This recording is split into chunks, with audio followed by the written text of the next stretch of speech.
مر جائے. کیوں؟ لقوله تعالی، اللہ تبارک تعالیٰ کے اس قول کی وجہ سے فَمَن يَعْمَلْ مِثْقَالَ ذَرَّةٍ خَيْرًا يَرَهُ، وہ پڑھ رہی تھی نا ترجمہ. ونفس الایمان، دوسرا نہیں یہی دلیل ہے، ونفس الایمان عمل خیر، یہ اور ایمان، نفس ایمان، ایمان لانا ہی جو ہے وہ بھی ایک خیر ہے. لا یمکن، ممکن ہی نہیں ہے ان یرا جزاءہ قبل دخول النار، ان یرا کی دیکھ لے اس کا جزا، اس کا بدلہ، قبل دخول النار، جہنم کے دخول سے پہلے پہلے اس کا بدلہ نہ تو اس دنیا میں اور نہ جو ہے جہنم میں داخل ہونے سے پہلے پہلے اس کا بدلہ جو ہے دینا ممکن ہے. ثم يدخل النار، اور پھر جو ہے کیا کرے، یعنی پہلے جنت میں داخل کر لے اور پھر جو ہے آگ میں داخل کرے. لأنه باطل، کیونکہ یہ باطل ہے، بالاجماع، اجماع سے.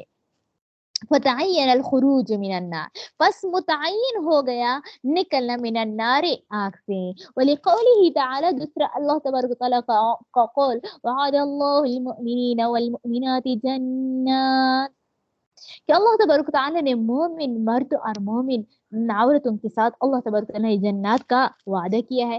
وقوله تعالی ان الذين آمنوا وعملوا الصالحات كانت لهم جنات الفردوس الى غیر ذلك، یہ بھی پڑھ لیا تھا، الى غیر ذلك من النصوص الدالة، ان کے علاوہ بھی ایسی نصوص الدالة جو دلالت کرنے والے ہیں کس چیز پر، على كون المؤمن، اس بات کر کے مومن ہوگا، من اہل الجنت، جنتی میں سے، ما سبق من الادلة القاطعة، ما سبق، مع اس کے ساتھ ساتھ ما سبق جو پیچھے گزر، من الادلة القاطعة، قطع دلائل کے ساتھ، الدالة جو دلائل قطع علی اس بات پر، ان العبد کہ ہو غلام کے بندہ جو ہے لا یخرج نہیں نکلے گا بالمعصیت اپنے گناہوں کے ساتھ، عن الایمان ایمان کے ساتھ، ایمان سے. وہ تو کہتے ہیں کیا نا نکل گئے، اسی وجہ سے جو ہے وہ خلود فی النار کا فتویٰ دیتے ہیں.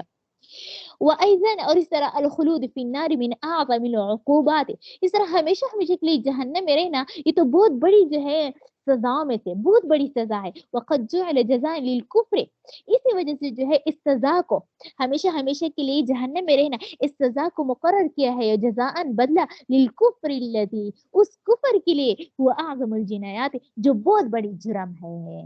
یعنی بڑا جرم ہوگا تو بڑی سزا ہوگی، چھوٹا جرم ہوگا تو چھوٹی سزا ہوگی. تو یہاں پر کفر جو ہے بڑی جرم ہے، اس وجہ سے اس کا عذاب خلود فی النار بڑا ہے.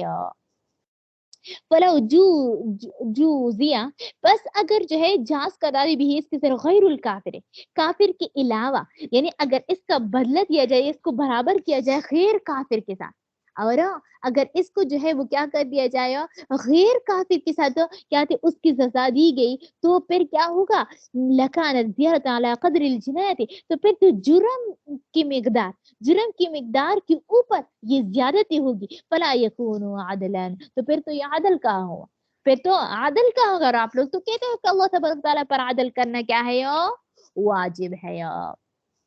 اب یہاں سے جو ہے تھوڑا سا ایک دلیل پڑھ لیتے ہیں، پھر اس کا جواب جو ہے انشاءاللہ العزیز کل پر دے دیں گے. اب یہاں سے جو ہے مزید معتزلہ کے دلائل جو ہے وہ شروع ہو گئے. معتزلہ کیا کہتے ہیں، وہی کہتے ہیں کہ وہ جو شخص جو ہے وہ کہ یعنی کفار اور اس طرح گناہی کبیرہ کا ارتکاب کرنا جو بغیر توبہ کے مر گیا، یہ دونوں جو ہے ہمیشہ ہمیشہ کے لیے آگ میں داخل ہوں گے. ہمیشہ ہمیشہ کے لیے کہاں پر داخل ہوں گے، آگ میں داخل ہوں گے. اس پر دو دلائل اس نے پیش کیا، اس نے دو دلائل پیش کیا کہ مرتکب کبیرہ، یہ ارتکاب کرنے والا، گناہ کبیرہ کا ارتکاب کرنے والا یہ عذاب کا مستحق ہے. یہ کس چیز کا عقلی دلیل ہے، غور سے سن لیں. عذاب کا کیا ہے، مستحق ہے. اور یہ عذاب اور ثواب، یعنی کسی کو ثواب دینا، کسی کو عذاب دینا، یہ عذاب اور ثواب یہ دونوں اپوزٹ چیزیں ہیں، یہ اپوزٹ چیزیں ہیں اور یہ آپس میں کبھی جمع نہیں ہو سکتی. کیوں؟ کیونکہ عذاب جو ہے وہ ہمیشہ نقصان کا نام ہے، دائمی مضرت کا نام ہے، اور ثواب جو ہے وہ ہمیشہ ہمیشہ کے لیے منفعت کا نام ہے، وہ ہمیشہ ہمیشہ کا نفع دیتا ہے. وہ ثواب کی تعریف یہ کرتا ہے کہ ثواب جو ہے ہمیشہ منفعت کا نام ہے، ہمیشہ ہمیشہ کے لیے آپ کو نفع کر لے، تو پھر جو ہے یہ کسی کہتے ہیں یہ ثواب ہے، اور ہمیشہ ہمیشہ آپ نقصان میں رہے تو اس کو کہتے ہیں عذاب. وہ کیا کہتے ہیں؟ یہ کہتے ہیں. اور عذاب اور ثواب آپس میں کبھی جمع نہیں ہو سکتے. جس طرح آگ اور پانی آپس میں جمع نہیں ہو سکتی، اس طرح عذاب اور ثواب آپس میں جمع نہیں ہو سکتے. جب یہ ثابت ہو گیا اور وہاں پر یہ بھی ثابت ہو گیا گناہ کبیرہ کا ارتکاب کرنے والا ہے وہ عذاب کا مستحق ہوا ہے، تو آٹومیٹکلی یہ بات ثابت ہو گیا ہے کہ وہ ثواب کا مستحق نہیں ہوگا. اس نے یہ دلیل پیش کی. اس نے کیا کیا؟ یہ دلیل پیش کیا. اب لوگ دیکھ لیں. اب وذهبت معتزلہ گئے الى اس بات کی ان من ادخل النار کہ ہو جو ہے وہ جہنم میں داخل ہو گیا وہ خالد فیہا تو بس وہ ہمیشہ ہمیشہ کے لیے اس میں رہے گا. لأنہ اس لیے کہ اما کافر، یا تو وہ کیا ہوگا؟ داخل ہونے والا، یا تو کافر ہوگا، اور صاحب کبیرۃ، یا وہ گناہ کبیرہ کا ارتکاب کرنے والا ہوگا، مات جو مر چکا ہے بلا توبۃ، بغیر توبہ کے. اذا المعصوم، اس طرح معصوم مطلب کیا؟ جو گناہ جس نے بالکل گناہ کیا ہی نہیں ہو، والتائب، اور اس طرح توبہ کرنے والا، خواہ گناہ کبیرہ کیا ہو یعنی کیا ہو تب بھی جو ہے اس نے توبہ کیا، اور صاحب الصغیرۃ، اور اس طرح وہ گناہ کبیرہ کا، گناہ صغیرہ کا ارتکاب کرنے والا، اذا اجتنب الکبائر، جو گناہ کبیرہ سے اجتناب کر دے، لیس من اہل النار، وہ کیا ہوتے ہیں؟ وہ جہنمیوں میں سے نہیں. اعلیٰ اس بات پر ما سبق، جو گزر چکے ہیں، من اصولہم،